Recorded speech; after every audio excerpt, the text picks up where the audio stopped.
Kita mulai ya. Boleh. Kita mulai ya. Iya, boleh. Pagi semuanya. Terima kasih sudah bergabung Selamat dalam pagi. NNC Live. Ini sudah di tape belum? Sudah di record belum? Mas Widi, Mbak Nurul. Belum, Mbak Mas. Nuri. Sudah, Pak. Kita tape? Sudah di tape? Sudah di record? Udah disambungin ke YouTube. Oke, siap. Kita mulai ya. Assalamualaikum warahmatullahi wabarakatuh. Waalaikumsalam.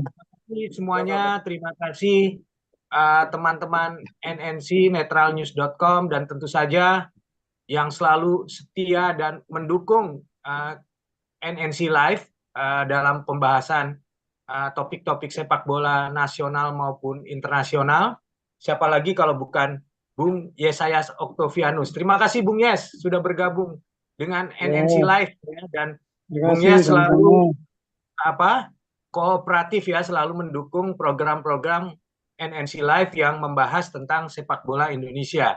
Karena kita tahu Bung Yes puluhan tahun menggeluti sepak bola Indonesia, waktu jadi wartawan ngepost di PSSI dan meliput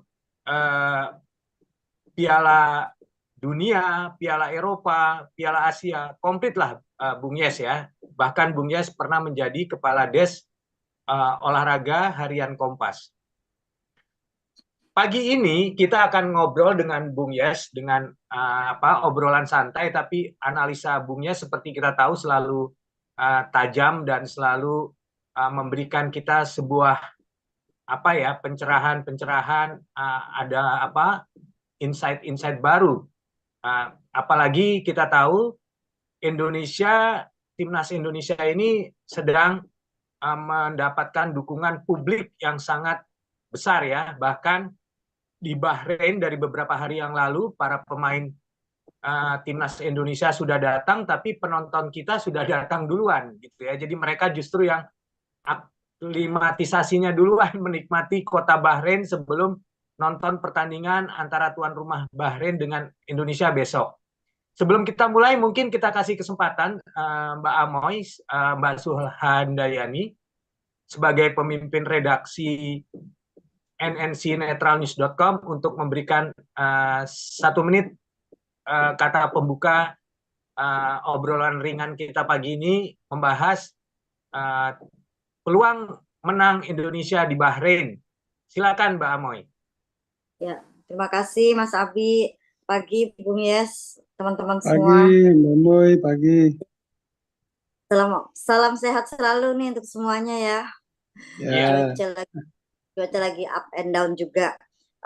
Terima kasih yang sebesar-besar untuk Bung Yes yang selalu setia seperti tadi kata Mas Abi, setia mensupport kegiatan talk show sepak bola ini bersama netralnews.com.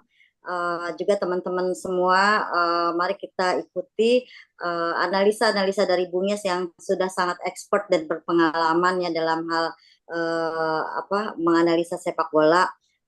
Tentunya semua atau saya terutama selalu deg-degan kalau lagi ada pertandingan yang membawa nama negara gitu loh. Jadi kalau anak saya cinta MU, kalau MU kalah sakit, nah kalau saya bisa down kalau ada yang kalah, apalagi sekarang timnas lagi naik daun gitu, penggemar timnas lagi di puncak ini banget gitu ya, adrenalinnya. Kalau saya lihat di timeline bagaimana antusiasmenya di lini masa netizen kita semua, apapun pergerakan dari anggota dari pemain timnas sedang apapun itu kayaknya likersnya banyak aja ya. Semoga besok malam timnas kita bisa mengatasi lawan Bahrain dan terobati kekalahan 10-0 yang berapa tahun yang lalu ya itu Mas Abi, 12 tahun lalu ya. Ya nanti biar Bung Yes dan Mas Abi yang membahas jalannya pertandingan besok. Selamat mengikuti dan selamat pagi untuk teman-teman. Terima kasih. Terima kasih Mbak Amoy sudah membuka acara kita.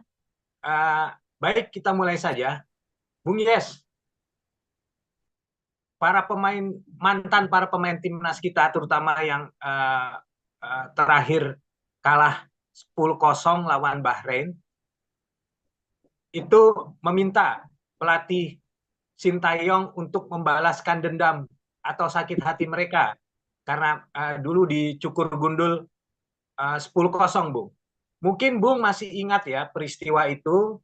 Banyak peristiwa karena pada saat itu masih terjadi transisi ya dari gerakan reformasi dan kelompok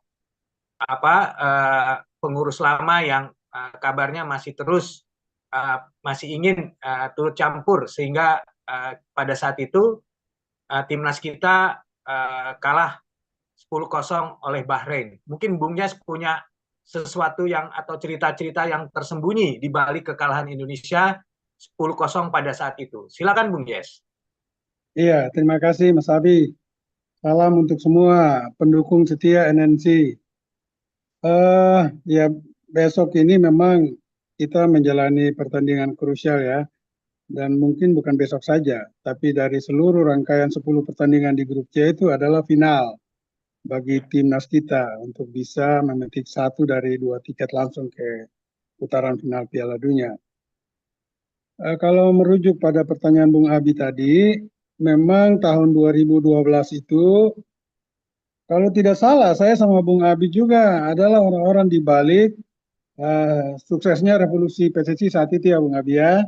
Ya. Di mana belum lama, baru hitungan bulan kalau tidak salah, karena revolusi PSSI hari itu terjadi di 2011 dan kekalahan telak 0-10 Indonesia dari Bahrain itu terjadi di bulan Februari 2012. Jadi belum usia setahun kali pengurus baru itu. Dan gejolak di internal PSSI belum selesai walaupun sudah terjadi pergantian pengurus. Namun kita tahu saat itu masih ada dualisme kepengurusan, di mana pengurus lama itu belum bisa mengakui kekalahan mereka, belum bisa melepas apa yang selama ini mereka rasakan dan nikmati di PSSI, sehingga hari itu juga seluruh pemain ya yang terlibat di liga profesional, Liga 1 maupun Liga 2, itu juga terpecah karena sebagian besar pemain terbaik hari itu masih ada di pihak kepengurusan lama. Antara lain mereka juga membentuk sebuah tim nasional di bawah pelatih Alfred Riedel kalau tidak salah. Dan mereka juga melakukan serangkaian uji coba ke luar negeri, antara lain lawan pengurus gereja di salah satu kota di Darwin sana di Australia kalau nggak salah. Jadi itu semua jadi pemicu dan jadi ya mungkin ya saya bisa katakan alasan bahwa mengapa lalu kita mengalami kekalahan yang begitu telak dan sulit diterima saat itu. Karena sebelum pertandingan itu terjadi, kita juga tidak terlalu jelek-jelek amat melawan Bahrain. Karena sebelum pertandingan 2012 itu dari 6 pertemuan juga kita 2 kali pernah mengalahkan Bahrain dan 2 kali bermain imbang dan 2 kali kalah. Nah, pada pertandingan 2012 itulah pertemuan terakhir sebelum esok terjadi ini, dan totalnya kita kalah 3 kali dari 7 pertandingan, 2 kali draw, 2 kali kita menang. Nah, pada pertandingan itu sendiri pelatih kita adalah Aji Santoso ya, dan dia pun ditunjuk secara mendadak, mengumpulkan tim, membentuk tim ke sana, ya mungkin dalam tanda in quote ya, dalam tanda petik, ya yang penting Indonesia terlibat dalam memenuhi kalender FIFA itu, karena itu adalah ajang resmi kualifikasi Piala Dunia untuk 2014. Jadi ya otomatis kita harus ke sana dalam kondisi yang terburuk sekalipun, kita harus memenuhi kalender itu. Nah, di sana pun ketika pertandingan baru berjalan 3 menit, kiper Samsidar sudah diganjar kartu merah oleh wasit. Nah, ini semakin membuat akumulasi masalah konflik di tubuh tim nasional kita. Jadi yang tadinya non teknis, off match, ditambah lagi di pertandingan baru 3 menit sudah diganjar kartu merah lagi kiper kita. Akhirnya 87 menit bermain dengan 10 orang, ya pantas saja. Dengan berbagai kondisi yang tidak nyaman, tidak pantas untuk berlaga di laga kualifikasi, ya kita memang digebuk habis sama Bahrain dengan skor 0-10. Dan ya itulah fakta dan kenyataan. Dan saya kira bukan saja pemain-pemain yang terlibat hari itu menderita kekalahan telak 0-10, tapi mungkin pelatih Aji Santoso pun masih menyimpan sakit hati ya. Ya sakit hati bukan karena membenci Bahrain, tetapi bagaimana kita bisa membalas kekalahan itu nantinya lewat adik-adik kita yang akan tampil esok. Dan memang kalau kita membandingkan tim Indonesia 2012 dengan tim Indonesia sekarang, itu sangat berbeda jauh ya. Berbeda dari segala aspek ya, segala lini.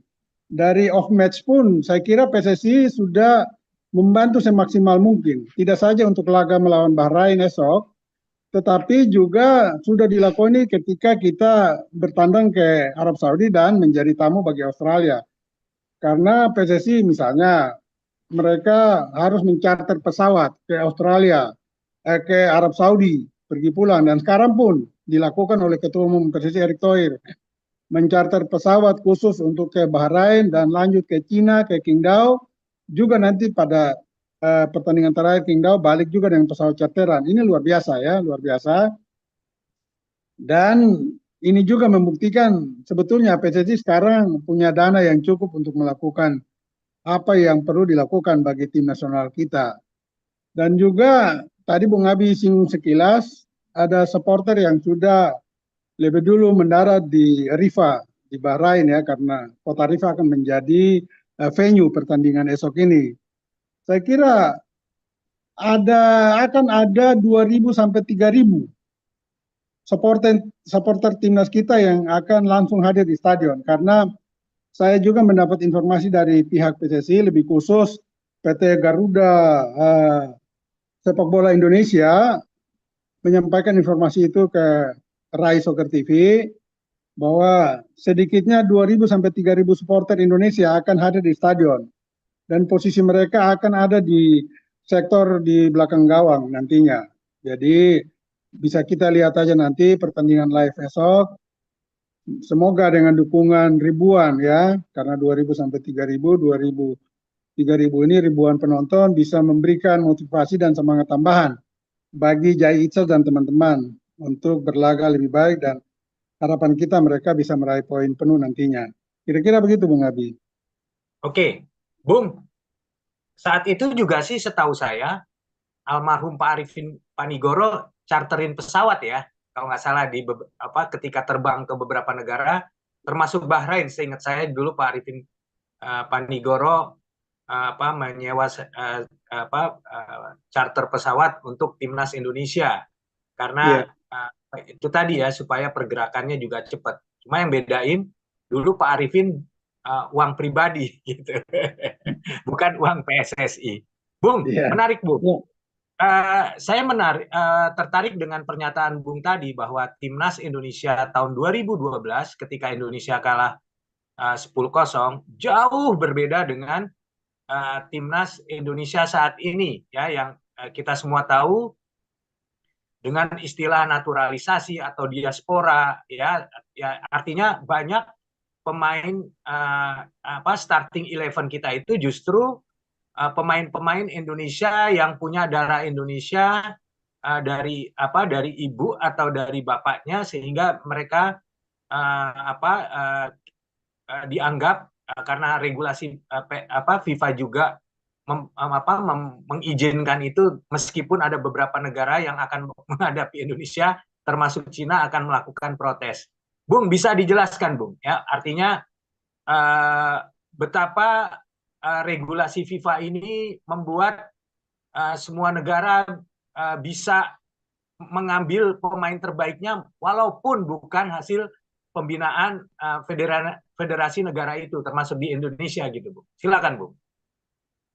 Iya, Bung Abi, memang soal pemain naturalisasi, diaspora atau pemain keturunan ini akan menjadi kontraproduktif ya. Ada yang pro, ada yang tidak.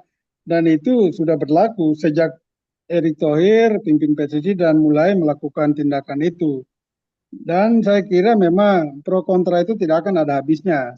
Sampai nanti pada satu titik, satu waktu, ketika PSSI tidak lagi melirik pemain-pemain keturunan ini, baru mungkin isu itu akan berhenti. Tapi pro dan kontra itu selalu ada. Hanya yang mau saya katakan, kita pun harus lihat dari kepentingan ya, kepentingan terkini. Kepentingan terkini itu adalah sekarang ini kan kita lagi ada di fase Piala Dunia, kualifikasi Piala Dunia. Dan bagi semua federasi, bagi semua tim nasional ya di bawah naungan FIFA, memang target utama itu adalah berlaga di Piala Dunia ya. Ya, Itu setuju, Bung. menjadi tujuan utama semua federasi sepak bola saya kira. Nah, Ya, kesempatan itu yang dilihat oleh pengurus sekarang, oleh Erick Thohir sekarang, dan Erick secara cerdas ya, secara cerdas dia menangkap peluang itu, menangkap peluang itu. Dan ketika berbicara tentang naturalisasi, saya kira apa yang dilakukan Erick itu tidak melanggar apapun. Dan itu memang sesuai regulasi FIFA. Karena ada regulasi FIFA yang menyediakan itu bukan untuk Indonesia, tetapi untuk seluruh tim yang seluruh anggota FIFA seluruh ya. negara yang berada di bawah FIFA diberikan kesempatan itu. Ya, Silakan mau pakai mau gunakan ya monggo. Kalau tidak ya tidak apa-apa juga. Jadi sejauh ini kalau memang ada negara-negara terutama yang bersinggungan langsung dengan Indonesia dalam kepentingan kualifikasi Piala Dunia di zona Asia ini mau protes, saya kira ya wajar-wajar saja kalau mereka mau protes. Tapi protes itu saya kira tidak akan berhasil ya, karena sama saja mereka protes regulasi FIFA. Ya silakan protes itu mungkin juga salah alamat, silakan layangkan saja ke FIFA, jangan ke Indonesia. Karena Indonesia melakukan itu sesuai dengan yang sudah disediakan FIFA, regulasi FIFA. Jadi masalah naturalisasi ini nggak apa-apa menurut saya untuk sementara ini karena tujuan jangka pendek kita harus bisa lolos ke Piala Dunia. Jadi wajar juga kalau PSSI gunakan kesempatan itu ya. Karena kita punya itu maksudnya ada pemain-pemain diaspora, ada pemain-pemain berdarah Indonesia yang punya kualitas bermain bola lebih baik saat ini untuk sementara ini dari pemain-pemain lokal kita, why not? Mengapa kita tidak gunakan? Dan juga PSSI mungkin punya anggaran yang cukup untuk melakukan itu semua, untuk menunjang itu. Dan juga secara teknis ada pelatih Sintayong yang sementara ini ya juga penuh dengan kontroversial. Ada yang bilang dia harus segera diganti karena tidak bisa mengembangkan secara optimal kualitas pemain-pemain diaspora itu.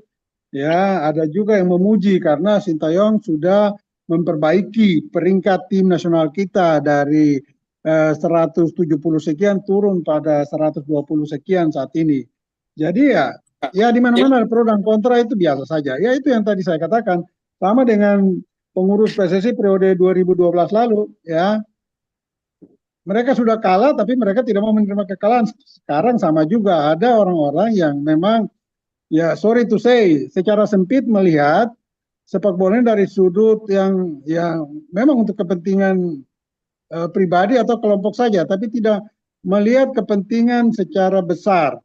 Yang sekarang kita lagi hadapi, lagi kita tuju ini adalah kepentingan Indonesia, bukan kepentingan PSSI untuk bisa lolos ke Piala Dunia. Jadi tolong kita abaikan dulu hal-hal yang lain, karena bagi saya PSSI sendiri tidak sempurna-sempurna banget.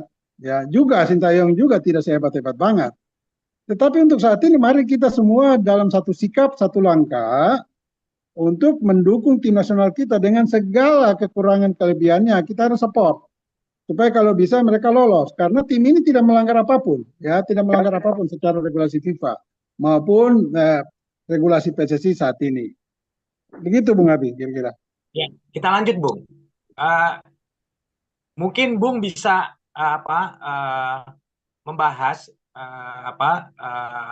skuad timnas Indonesia saat ini yang akan melawan timnas Bahrain karena ada beberapa tambahan amunisi lagi nih ya, pemain-pemain baru yang juga punya kualitas kelas Eropa gitu. Dan ini mungkin apakah Sintayong berani menurunkan yang betul-betul para pemain diaspora semua, pemain naturalisasi semua, atau tetap dia akan menyelipkan 1-2 pemain yang hasil pembinaan PSSI beneran gitu loh. Silakan Bu.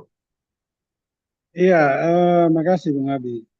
Kalau kita bicara tenis untuk pertandingan nanti, terutama formasi pemain yang akan dimainkan atau diturunkan oleh Sintayong, maka ini agak ribet memang. Karena apapun, kita semua ini adalah outsider ya, orang luar yang hanya melihat dari luar dan sekilas. Sepintar dan sejago apapun analisis, kalau ada di luar itu tidak bisa pas kena ya. Misalnya, saya akan menentukan sekitar 11 pemain inti akan seperti apa. Itu tidak mungkin akan cocok persis. Kalau cocok mungkin kebetulan saja ya. Karena apapun Sintayong yang lebih tahu kondisi pemain, mulai dari mereka tidur, makan, mandi, pakai pakaian, pakai sepatu, dan juga dia punya tim medis tentu. Nah, tim medis ini sangat vital untuk menentukan kondisi terakhir setiap pemain yang bisa tampil dari segala kepentingan, ya, kepentingan fitnessnya, kepentingan teknisnya, kepentingan intelijensinya saat bermain, kepentingan daya tahan bertempur, itu semua harus dihitung dari tim medis. Nah, ini yang akan dipakai oleh Sintayong. Sehingga misalnya, kalau saya melihat dari 11 pemain yang turun terakhir ya, pertama melawan Australia kalau nggak salah, ada Witan Soleman di sana. Terus terang, saya sangat mengapresiasi Witan sebagai pemain yang pernah juga berkiprah di luar negeri ya. Tetapi bagi saya, Witan saat ini kurang tepat kalau dimainkan sebagai starter. Tetapi ya itu dilakukan oleh Sintayong ya. Karena ada pemain-pemain lain yang menurut saya lebih baik dari Witan untuk menjadi starter. Bahwa ada di tim nasional ya tidak salah. Tetapi kalau starter, mengapa harus Witan ketika dimainkan sejak menit pertama melawan Australia? Mengapa tidak yang lain-lain? Terutama pemain keturunannya. Tapi ya itu yang saya katakan tadi. Pelatih lebih tahu kondisi terakhir pemain. Karena saya ini memang bekas pemain walaupun dalam tingkat amatir dan saya tahu persis itu. Pelatih itu tidak selalu menentukan pemain yang paling hebat ketika pemain itu tidak dalam kondisi performa yang terbaik, ya. Nah, kalau kita lihat nanti ada dua pemain baru, tambahan amunisi ya, Miss Hilgers, pemain berusia 23 tahun dari FC Twente dari laga Eredivisie Belanda. Dia posisinya memang center back dan juga ada satu lagi yang bermain sebagai gelandang yaitu Eliano Reinders berusia 23 tahun juga dari PEC Zwolle, Eredivisie juga Belanda. Nah, dua pemain ini memang saya sudah konfirmasi ke PSSI bahwa apakah mereka sudah didaftar dan memang sudah didaftar. Apakah mereka akan bisa dimainkan? Dan jawabnya juga bisa. FIFA sudah available untuk kedua pemain ini bisa main nantinya. Oke, berarti tinggal keputusan terakhir akan ada di Sintayong. Apakah dia mau memainkan langsung ya Hilgers dan juga Reinders? Nah, itu tergantung lagi pada Sintayong. Hanya kalau melihat komposisi terbaik, memang sangat berlimpah sekarang pemain belakang timnas kita. Hanya untuk melawan Bahrain ini sepertinya Justin Hubner kembali off karena mengalami cedera ya mungkin. Nah, tetapi ada return, comeback dari si Jordi Amat. Kalau di belakang kita hitung-hitung, ada Jordi Amat, ada Sandy Walsh, ada Rizky Ridho, ya, ada juga sekarang tambahan center back yaitu Miss Hilgers yang menjadi pemain inti di FC Twente, dan juga ada Nathan Chuaon, ada juga Calvin Verdong yang bisa dimainkan di back kiri. Ini sangat banyak sekali pilihan Sintayong nantinya. Tapi saya berharap Sintayong memang akan lebih suka dengan formasi idealnya yaitu tiga belakang.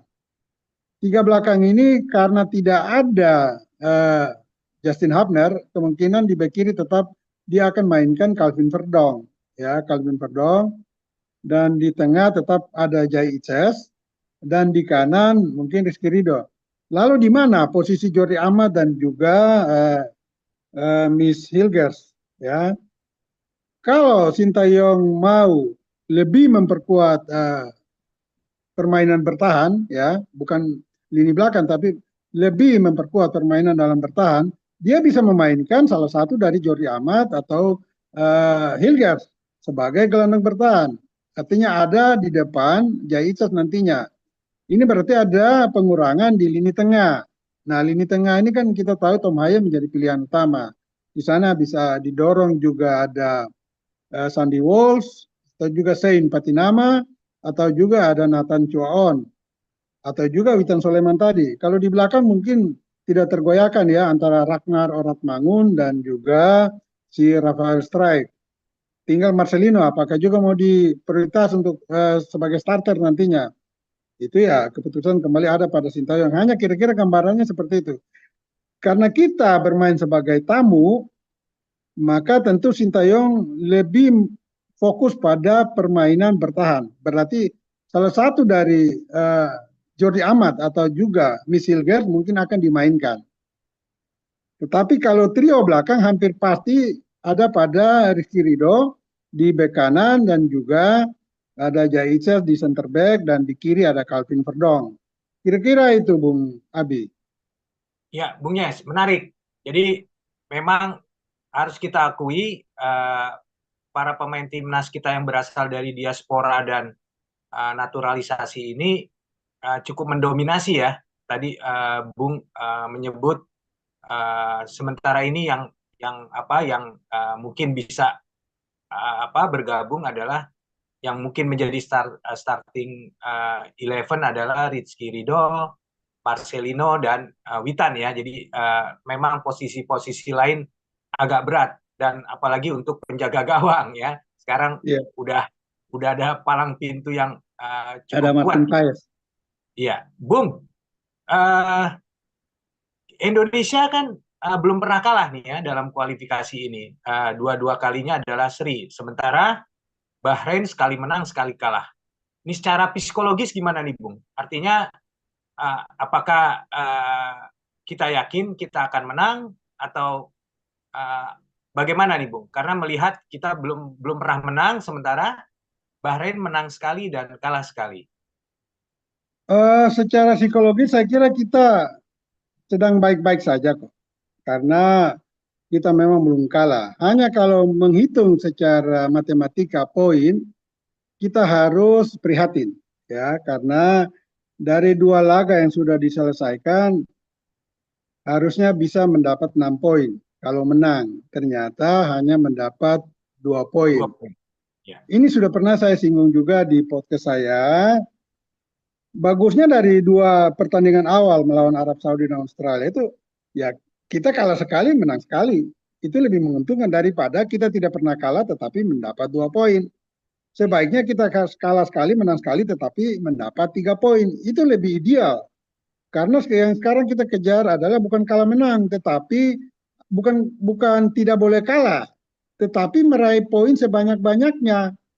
Iya. Nah, saya tidak mengerti ya mengapa begitu banyak pendukung timnas kita yang euforia sangat tinggi ketika kita tidak kalah dari Arab Saudi dan Australia.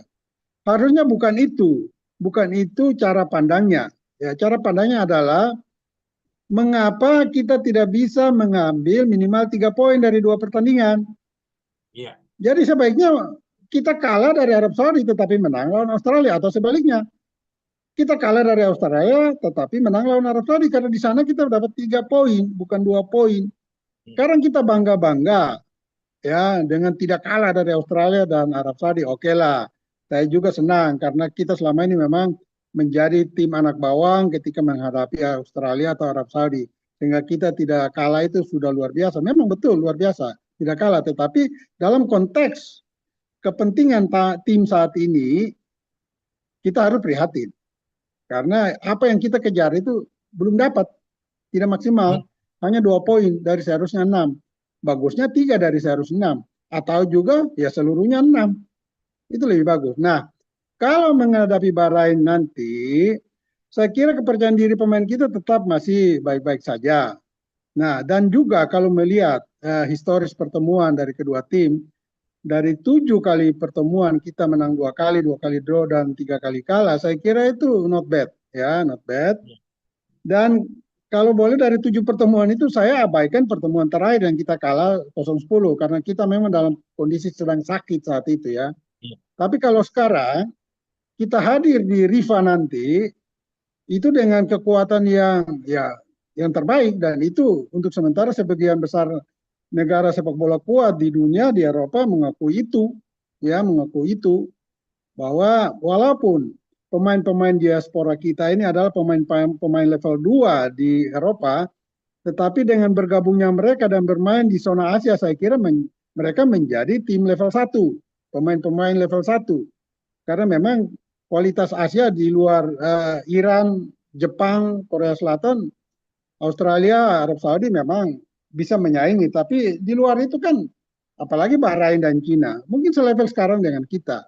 Karena kita punya materi itu. Sekarang kita bukan bicara Indonesia, tetapi kita bicara materi 11 pemain.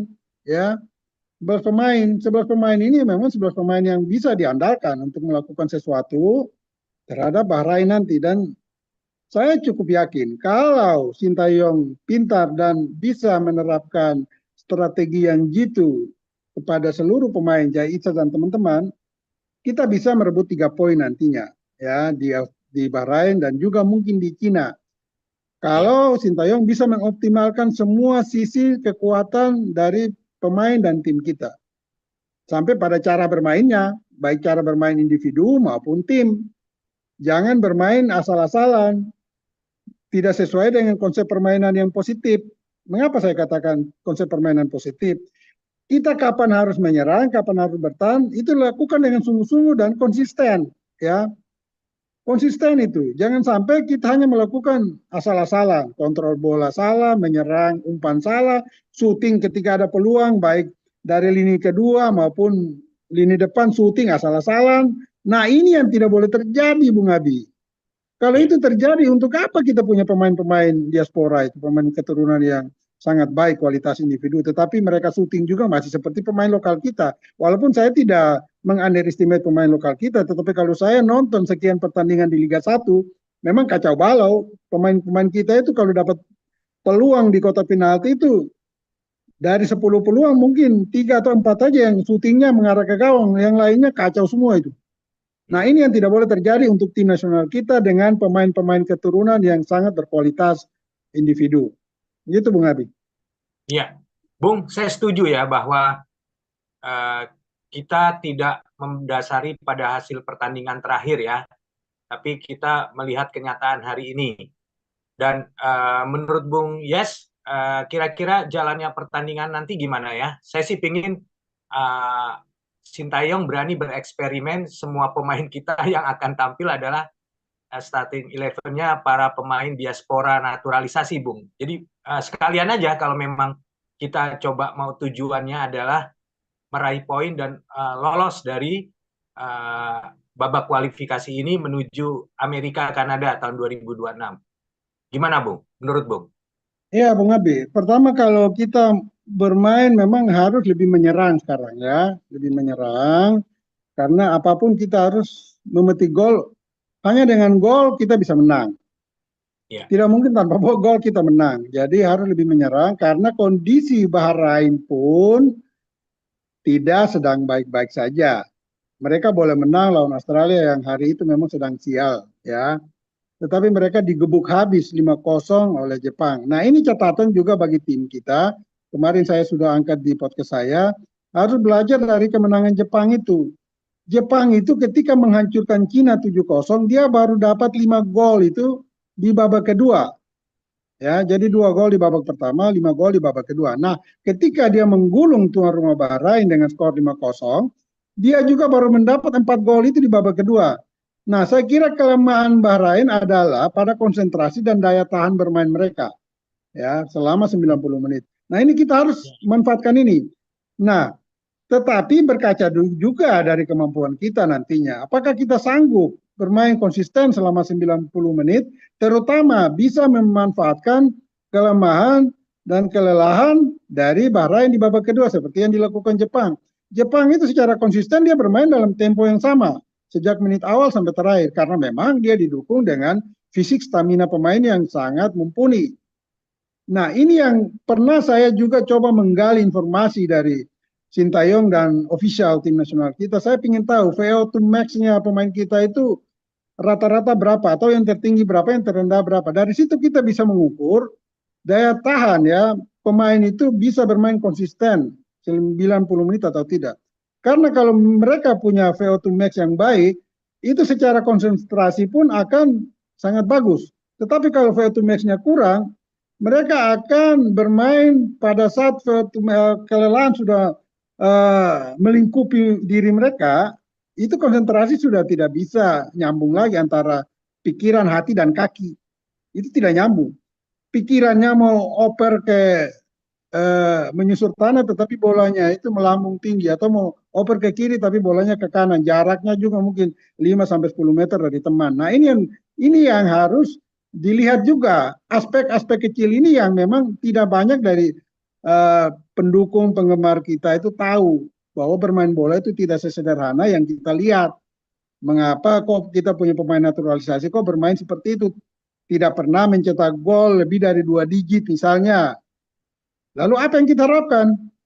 Padahal kita mau merebut 3 poin harus bikin gol. Nah, kembali kepada formasi inti pemain diaspora, kita juga tidak boleh menafikan ada pemain-pemain lokal kita yang memang pantas juga menjadi starting 11. Ya, salah satu yang mungkin hampir dari kita semua setuju adalah Rizky Ridho. Saya kira Ya, dia saya ini setuju. tetap Ya. menjadi pilihan utama.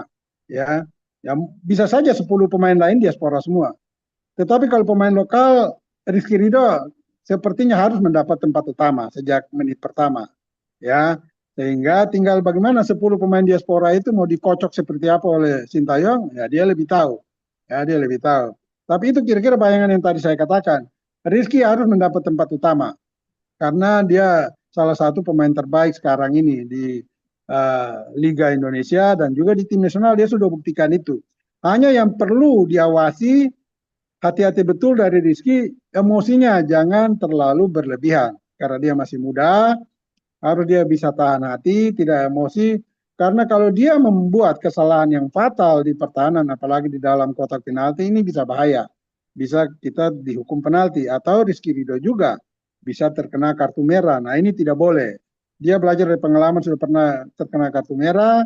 Nah, ini tidak boleh terjadi lagi. Dan untuk kesalahan-kesalahan kecil apapun, itu tidak saja berlaku bagi Rizky Ridho, tetapi semua pemain, terutama pemain bertahan. Jangan sampai melakukan kesalahan di kotak penalti, karena risikonya bahaya, apalagi sudah ada VAR. Sekecil apapun kalau dilakukan di kotak penalti, VAR tidak main-main itu. VAR itu sudah membuktikan, ya. Dan Ya. wasit tidak akan main-main untuk itu, tidak ada toleransi, ya. No toleransi untuk kesalahan apapun di kotak penalti. Kalau sudah diinti VAR dan memang terlihat betul, selesai. Bisa kartu merah dan bisa penalti. Jadi kembali kepada susunan pemain, sepertinya Rizky Ridho tetap ada di antara 10 pemain keturunan nantinya. Begitu Bung Abi. Bung, sebelum Ya, kita tanya jawab, sudah ada beberapa pertanyaan yang masuk di chat room. Ini ya. pertanyaannya, Bung. Bung, apakah pelatih Sintayong akan melakukan strategi dan taktik permainan seperti halnya ketika melawan Arab Saudi, atau justru yang dia pakai pada pertandingan kedua melawan Australia? Bagaimana menurut Bung Yes? Strategi atau taktik kira-kira, ya, ini prediksi dari Bung Yes saja, analisa Bung Yes. Silakan Bung Yes. Begini Bung Abi, saya itu punya jiwa bola yang sangat kuat, ya, punya passion bola yang sangat tinggi karena saya memang pemain bola juga walaupun dalam skala amatir, dan saya bisa merasakan dan melihat ketika timnas kita melawan Arab Saudi maupun lawan Australia itu tidak ada perbedaan, kalaupun ada hanya kecil sekali. Lawan Arab Saudi kita bermain bagus di babak pertama dan bisa mencetak gol lebih dulu karena kita dalam kondisi yang sangat fresh. Ya, sangat fresh. Dan itu sangat terasa gitu loh. Kalau pemain bola kan sangat terasa melihat itu, mengukur itu dia pasti tahu.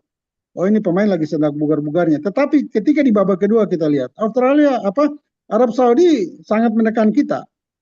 Karena apa? Karena memang kondisi fisik stamina pemain kita itu tidak bagus-bagus amat. Ya, tidak bagus-bagus amat. Ini juga kelemahan dari pemain-pemain diaspora itu. Ya, walaupun mereka selama ini berkompetisi juga ya di liga-liga Eropa, tetapi kita tidak tahu ya, paling tidak dalam seminggu 2 minggu terakhir bagaimana mereka bisa menjaga fisik stamina mereka, kondisi fisik mereka. Karena itu sangat menentukan sampai pada hari H pertandingan. Kalau mereka itu berkumpul ya, paling bagus dan selambat-lambatnya itu 2 minggu menjelang hari A, mungkin itu bagus. Karena mereka bisa dijaga, dikontrol kondisinya oleh pelatih maupun official. Tapi ini kan tidak. Mereka baru bergabung 2-3 hari di Jeddah hari itu dan juga nanti di Rifa, ya. Sehingga kita lihat apakah mereka dalam kondisi yang terbaik nantinya, kondisi fisik ya. Kalau mereka dalam kondisi fisik yang baik, mereka akan bermain konsisten. Itu yang saya katakan tadi. Jepang memiliki itu. Dia bisa menggempur Bahrain habis-habisan dari menit pertama sampai menit 90. Nah, kita hanya memberikan perlawanan yang sangat terbaik di babak pertama saat melawan Arab Saudi. Dan di Jakarta melawan Australia, ya Australia memang di babak kedua sudah mulai hilang kepercayaan diri. Tetapi itu pun kita masih ditekan, ya, kita masih ditekan. Nah, kita tidak bisa mengambil keuntungan sebagai home team saat itu karena memang ya kondisi kita itu, kondisi pemain kita tidak siap untuk bertarung dalam tempo tinggi selama 90 menit. Kalau mereka punya itu, ya, coba kita lihat laga-laga ya. Saya itu hampir tiap akhir pekan Sabtu Minggu itu menonton bukan seluruh, sebagian besar ya pertandingan Liga Spanyol, Liga Inggris dan Liga Italia.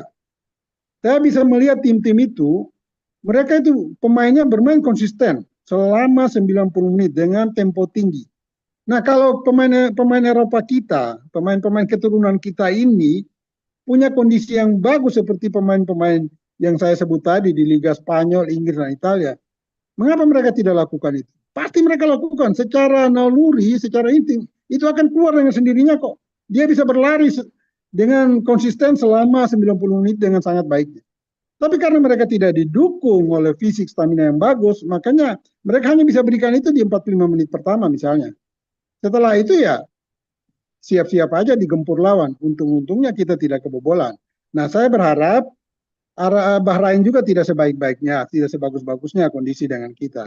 Nah, kita bisa memanfaatkan keunggulan kualitas pemain-pemain kita keturunan Eropa ini, keturunan Indonesia ini yang bermain di Liga Eropa untuk bermain lebih baik sehingga bisa mengambil 3 poin lewat kemenangan. Sekali lagi lewat kemenangan. Dan kemenangan itu bisa didapat kalau ada gol.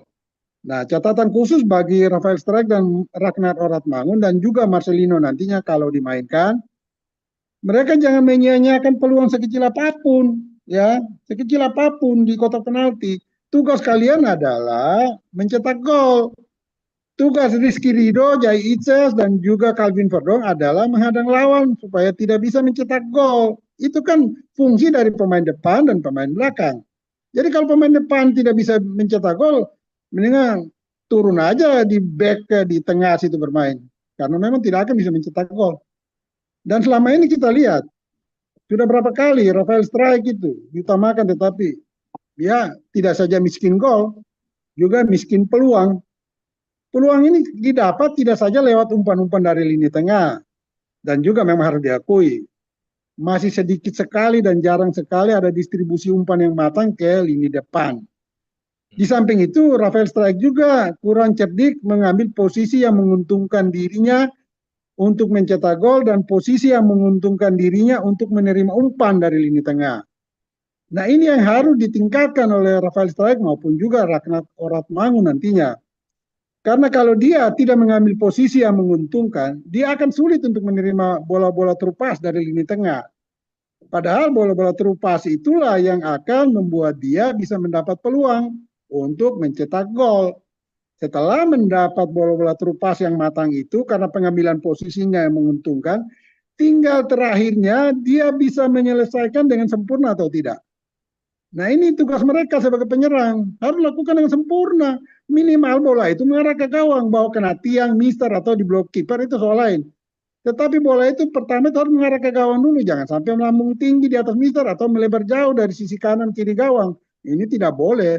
Secara kualitas pemain nasional itu, kalau membuat itu keseringan, kesalahan-kesalahan elementer itu, seharusnya Sintayong harus melihat lagi apakah mereka masih pantas ada di tim nasional atau tidak.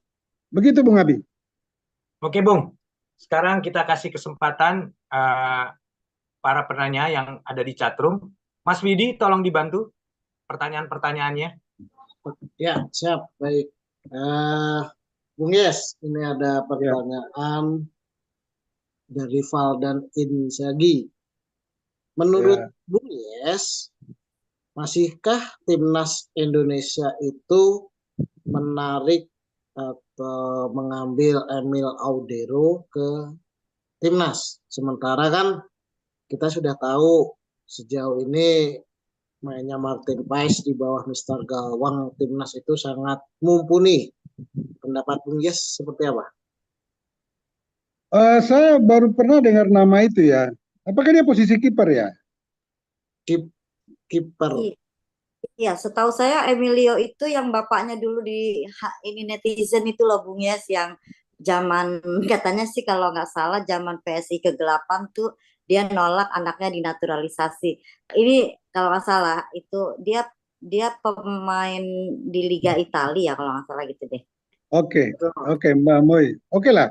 Siapapun dia, sejauh pertama dia masih berdarah Indonesia, keturunan Indonesia, mungkin perlu diperhatikan. Nah, perlu diperhatikan di sini itu tentu keputusan akhirnya ada di pelatih Sintayong, bukan PSSI. Sintayong ketika melihat pemain ini sangat dibutuhkan di tim, pasti dia akan menyampaikan ke PSSI untuk menjadi rekomendasi dinaturalisasikan. Tetapi kalau pemain itu sampai saat ini belum menonjol di media massa ya secara viral, berarti kemungkinan besar dia belum memenuhi kriteria-kriteria yang diinginkan oleh Sintayong. Nah, kalau dilihat dari kebutuhan tim juga, memang alangkah bagusnya kalau ada dua kiper pemain keturunan yang memang menimba pengalaman lebih banyak di liga-liga yang lebih jauh di atas kita, katakan di Liga Eropa misalnya. Tetapi kalau pemain itu sampai sekarang belum disebut-sebut oleh netizen atau viral di media sosial, saya kira mungkin belum perlu, Sintayong belum perlu dia. Sehingga dengan adanya Martin Paes sudah cukup dan juga ada pelapisnya Hernando Ari Sutaryadi, tidak jelek-jelek juga, tetapi jelas Martin Paes masih lebih baik dari Hernando sehingga memang dia lebih diprioritaskan. Itu kira-kira bisa saya menjawab pertanyaan tadi. Itu kayaknya yang Iya. usul keluarganya, Bung. Oh ya, saya kira itu berlaku bagi kita semua ya Bung Adi ya. Siapa sih orang tua yang tidak ingin anaknya sukses, apalagi pemain bola nasional yang berpeluang akan tampil di Piala Dunia. Dan sah-sah saja orang tuanya mengusulkan. Dan sah-sah juga keputusannya ada di pelatih ya dan PSSI. Begitu Bung Adi. Oke. Lanjut, Mas Kalau Vidi, pertanyaan berikut. nggak salah, ya mungkin bisa nambahin kalau nggak salah ini saya baca dari komen-komen dari apa lini masa juga. Emil itu kalau nggak salah bapaknya tuh dulu sempat menolak anaknya dinaturalisasi dan sempat bilang apa sih intinya yang menyakiti netizen lah, ngapain gitu Aduh. diambil. Intinya seperti itu Yang kalau nggak kali salah. kamu Nah sekarang menyakiti hati netizen. ya sekarang justru Emilnya udah kalau nggak salah diwawancara sama itu loh yang siapa Yusa Nugraha ya yang suka jadi YouTuber yang sering talk show.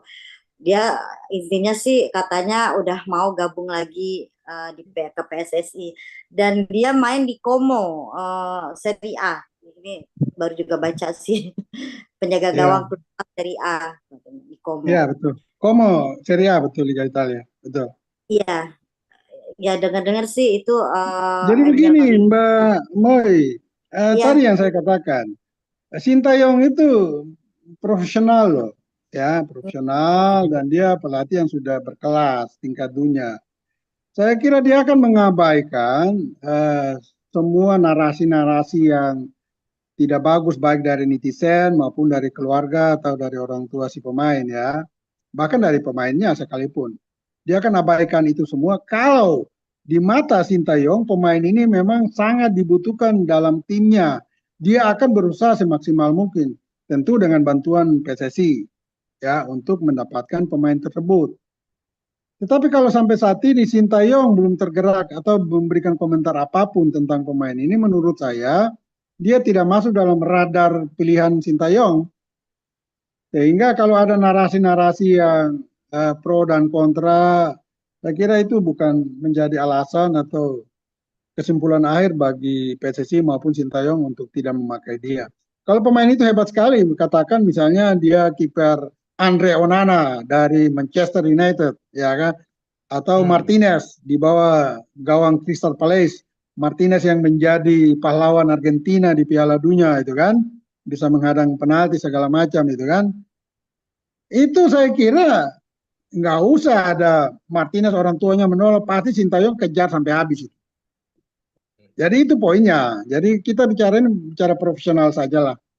Kalau bicara lokal ya itu bukan rahasia umum lagi bahwa ada budaya-budaya penitipan orang tua lah.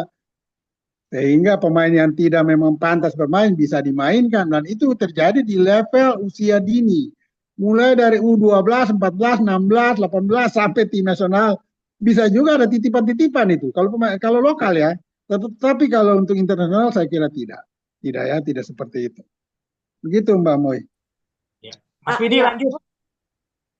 Iya, silakan lanjut. Oke, Mas Widi lanjut pertanyaan berikut.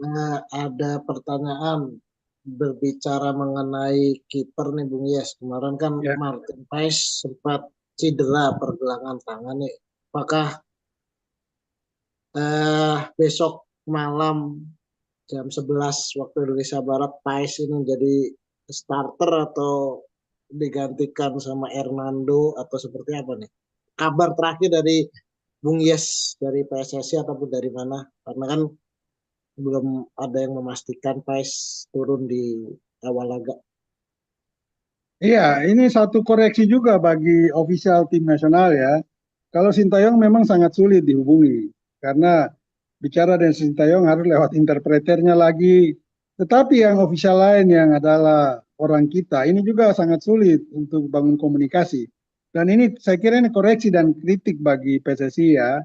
Supaya kalau bisa mereka juga membuka komunikasi itu terutama dengan media atau dengan pers sehingga apapun informasi yang dibutuhkan oleh media, karena apapun media itu kepanjangan telinga, mata, dan hidung, mulut netizen, penggemar bola.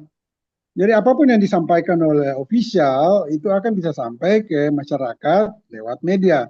Nah ini yang jarang kita peroleh dalam bangun komunikasi yang ideal, yang mesra, yang soft dengan official saat ini. Tetapi kabar terakhir yang hanya saya dapat dari media sosial itu menyebut Martin Paes sampai hari kemarin itu belum tiba. Mudah-mudahan hari ini sudah tiba atau kalau tidak tiba pun ya otomatis Hernando Ari yang akan jadi pilihan utama. Tapi dari kabar-kabar itu belum ada pernyataan resmi bahwa Martin Paes tidak gabung tim dan tidak dimainkan. Sehingga saya masih optimis Martin Paes sudah tiba dan akan menjadi starter untuk menghadapi Bahrain nanti. Sehingga ya kita tidak perlu khawatir lah. Sejauh Martin Paes fit dan pergelangan tangan yang cedera itu mungkin tidak mengganggu, dia akan diutamakan oleh Sintayong karena pemain ini memang sudah membuat pencinta bola kita jatuh hati kepadanya dari dua laga yang dia perlihatkan lawan Arab Saudi maupun Australia. Dia bermain sangat bagus sekali dan simpati itu otomatis datang dari pendukung kita ya, pendukung tim kita terhadap Martin Paes. Dan saya juga melihat performa dia meyakinkan, bagus. Karena tidak saja dia bisa melakukan kinerjanya dengan baik, tetapi kinerja yang baik yang dia tampilkan itu ikut mengangkat motivasi dan kepercayaan, trust dari pemain-pemain lainnya. Sehingga ini otomatis membuat tim itu lebih solid dalam bermain secara tim nantinya. Itulah salah satu kepentingan adanya Martin Paes di bawah Mister nanti. Dengan berdiri kokoh ya di bawah Mister Gawang, itu otomatis pemain belakang, tengah, dan depan pun ikut terangkat motivasi dan kepercayaan dirinya untuk bermain dengan kemampuan terbaik mereka. Gitu, Bung Widi. Baik, terima kasih. Kembali ke Mas Mas Widi, Fabi. lanjut lagi, Iya. ada pertanyaan lagi? Belum Enggak, ada. mau Oke. sedikit Bung Amoy ya, atau Mas Widi boleh nanya ya, silakan. mau nambahin dikit aja. Baca di IG sih Bung Yes, Martin udah gabung, udah datang. Cuma kalau tadi dengar dari radio Mos FM bilang katanya cederanya tuh 70% physically-nya fitnya 70%, cederanya 30%. Jadi ada pertimbangan apakah masih dalam pertimbangan STY apakah dimainkan apa enggak gitu. Jadi ini jadi harap-harap cemas juga nih semuanya karena cederanya masih 30% sih dibilangnya. Kalau update dari radio sih tadi begitu. Cuma Iya mari Mbak kita Moi, begini, dengan hadirnya saja Martin Paes di Riva, itu sebetulnya sudah terjawab bahwa dia akan dimainkan. oh, Karena kalau dia cedera, dia tidak perlu datang. Ngapain jauh-jauh oh, datang dari Amerika ke Bahrain sana kan? ya. Tetapi kalau dia sudah hadir, itu pasti dia akan bermain. Nah, Ah, pertanyaannya sebagai starter atau tidak? Menurut saya kan sebagai starter. Karena kalau hmm, hanya 30% cedera itu mengganggu, itu tidak terlalu masalah ya, tidak terlalu masalah. Karena 70% bisa main. Mengapa Sintayong tidak mainkan dia? Karena ada kebutuhan-kebutuhan lain yang dibutuhkan dari Sintayong ketika Martin Paes main yang tadi saya sebut tadi. Dia tidak saja solid di bawah Mitar, tapi kehadiran dia pun ikut mengangkat trust, kepercayaan dari pemain lainnya. Bahwa di bawah gawang ada sosok Martin Paes yang sedikit bisa mengamankan perasaan mereka untuk tidak mudah kebobolan. Ya, bahwa Hernando Ari juga salah satu kiper terbaik kita. Tetapi dalam permainan pertandingan tingkat tinggi dan tensi yang sangat ketat nantinya, saya kira emosi Martin Paes lebih terkontrol dibandingkan daripada emosi Hernando nantinya. Ya, dan emosi ini akan ikut mempengaruhi semua gerak, pikiran, reaksi daripada kiper nantinya. Nah, Hernando bisa termakan emosi, lalu tidak kontrol diri, otomatis tidak juga konsentrasi untuk bermain penuh mengikuti jalannya pertandingan. Nah, ini berbeda dengan Martin Paes yang sudah matang dalam godokan Major League di Amerika Serikat ya, dan secara kualitas juga dia lebih baik lah dari Hernando saat ini. Terlepas dari saya juga sangat respect dengan Hernando sebagai salah satu kiper kita yang sedang bagus-bagusnya saat ini, Mbak. Gitu, Mbak. Satu pertanyaan terakhir dari Mas Widi. Silakan Mas Widi. Saya pertanyaan penutup. eh Bung Yes, Ya, bicara statistik, bagaimana ini Indonesia saat ini timnas menghadapi peringkat yang bedanya 53 di FIFA Bahrain. Nanti apalagi mainnya di kandang Bahrain itu statistik eh, secara statistik bagaimana nih timnas peluangnya ini? Apakah draw, eh, menang atau bahkan kalah? ya Mas Widi. Statistik itu kan hanya analisis di atas kertas.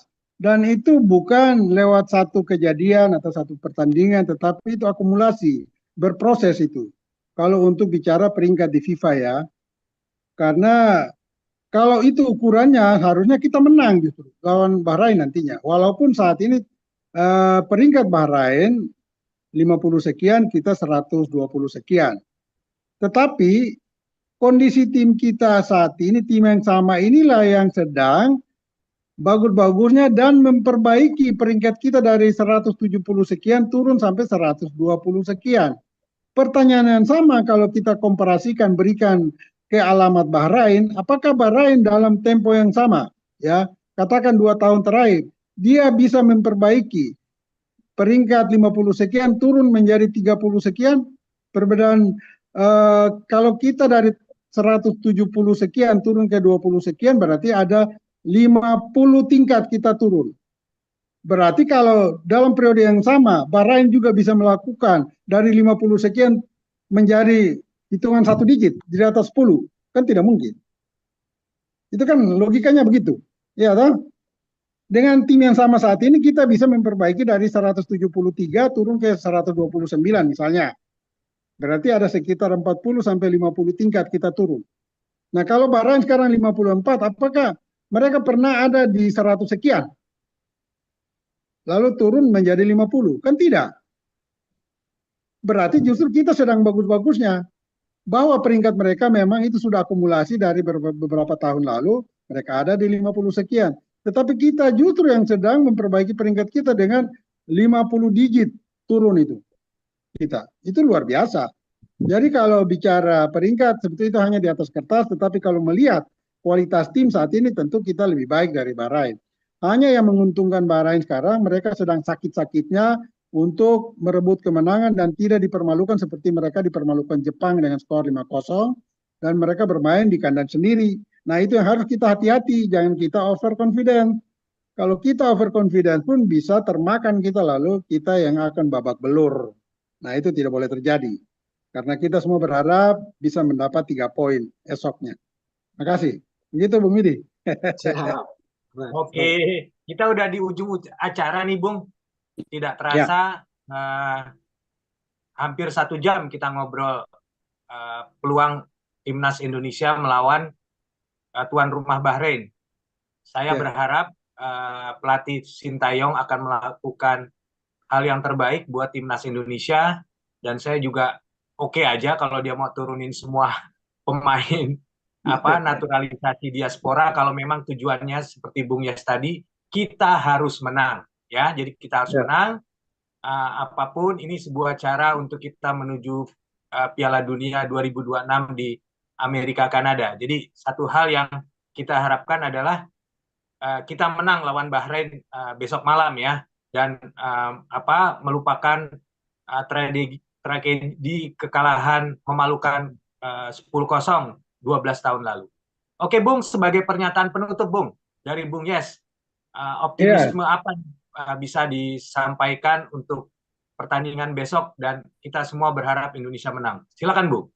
Ya, bagi semua pemirsa dan pencinta NNC News, saya dan mungkin kita semua ya sama inginkan poin 3 dan itu saya berharap akan terjadi ya, karena kita memiliki semua syarat untuk bisa mengalahkan Bahrain nantinya.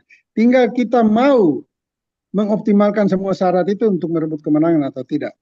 Dan 3 poin memang harus kita rebut. Juga nanti melawan Cina 5 hari kemudian kita rebut. Sehingga dari 4 pertandingan kita akan memiliki 8 poin. Dan itulah yang memang diharapkan oleh Erick Thohir. Minimal kita menyelesaikan 10 pertandingan di grup C dengan merebut 15 poin. Kalau 15 poin itu kita ada di rasio aman, paling tidak di peringkat 4 besar yang bisa membuka peluang atau kita lolos langsung ke Amerika Serikat, Kanada, dan Meksiko tahun 2026. Jadi sekali lagi, kita harus menang. Ya, Bung, mudah-mudahan Bung, Indonesia lolos ke Piala Dunia, kita pergi ke Amerika atau ke Kanada atau ke Meksiko ya. Ke Meksiko kayaknya enak. Ya, semuanya enak Bung Abi. Semuanya enak. Enggak, kalau di Meksiko kita makan nachos, tacos, ya kan? Iya. Di tempatnya langsung. Berharap saya dan Bung Abi pergi lewat sponsor dari NNC News gitu. Kita minum tequila pakai jeruk nipis sama garam dikit ya. Didampingi oleh Mbak Amoy dan Mas Widi. Oh iya, jadi kita pergi berempat. Oke, iya, boleh. Berempat lah. Jadi kan sponsor NNC News kan banyak gitu. Urus visa dari sekarang. Oke, terima kasih Bung Yes. Senang sekali selalu mendukung program NNC Live dalam obrolan ringan tentang sepak bola. Tapi walaupun ringan, kita tahu Bung Yes selalu memberikan sesuatu yang baru ya, sesuatu yang mengejutkan tentang sepak bola kita. Dan catatan dari Bung Yes menurut saya tadi ada 2. Pertama, pemain timnas Indonesia masih harus ditingkatkan lagi nih stamina dan fisiknya, dan kalau perlu tidak menjadi rahasia umum untuk kita ketahui VO2 max para pemain kita ya. Jadi biar tahu kita bahwa ternyata kita beneran bisa main 90 menit atau cuma 45 menit sampai 50 menit saja. Jadi ini persoalan, dan juga mungkin yang perlu kita ingat dari catatan Bung Yes adalah penyerang harusnya memang mencetak gol ya. Jadi tidak menyia-nyiakan kesempatan yang terbuang di kotak penalti lawan. Dan kita semua, terutama Bung Yes, berharap kita meraih kemenangan pertama melawan Bahrain, ya. Jadi sehingga target 15 poin yang dicanangkan Federasi Sepak Bola kita bisa tercapai, dan kemungkinan kita bisa lolos ke Piala Dunia 2026. Bung Yes, kita akan bertemu 5 hari lagi untuk bahas Indonesia lawan Cina, Bung, ya. Yang apakah Cina akan terus melakukan protes soal pemain naturalisasi dan diaspora kita tunggu 5 hari mendatang. Bung, Baik. sekali lagi atas nama teman-teman di netralnews.com, saya, Mbak Amoy, dan Mas Widi, Mas Taat mengucapkan terima kasih karena Bung selalu bergairah untuk menyampaikan analisa dan pendapat Bung kepada para pembaca atau para pemirsa NNC netralnews.com. Dan kita ucapkan selamat buat Bung Yes, terima kasih Bung Yes, dan sukses selalu bersama Ray TV, ya Bung. Bung Yes ini Roy Soccer TV, ya. Sekarang ada kolaborasi nih. Kalau Bung Yes bikin podcast di Ray TV, otomatis nanti akan ada di NNC, ya. Itu udah dikerjain sama Mas Widi dalam waktu belakangan. Mudah-mudahan Terima kasih. kolaborasi netralnews.com dengan Ray TV akan berlanjut terus, dan nanti kita berdoa Bung Yes, saya, Mbak Amoy, Mas Widi atau yang lain bisa pergi ke Amerika tahun 2026. Amin. Atau Kanada. Oke, terima kasih semua. Waktu kita sudah terima kasih. Mas banget. Dan Bung Adi, Mbak Moy, Mas Widi, semuanya makasih. Ya, salam semuanya. Ya, saat semuanya ya. Foto dulu Mas Widi. Oh iya, boleh. Mbak Foto dulu, Yes. Nuli, Mbak Nuli. Oke ya. 1, 2, 3.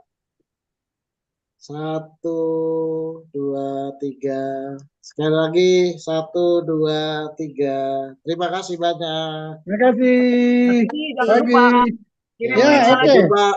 Ya, 5 hari lagi Bung Yes. Ya. Terima kasih. Dadah. Terima kasih Bung Yes. Ya. Sukses. Makasih.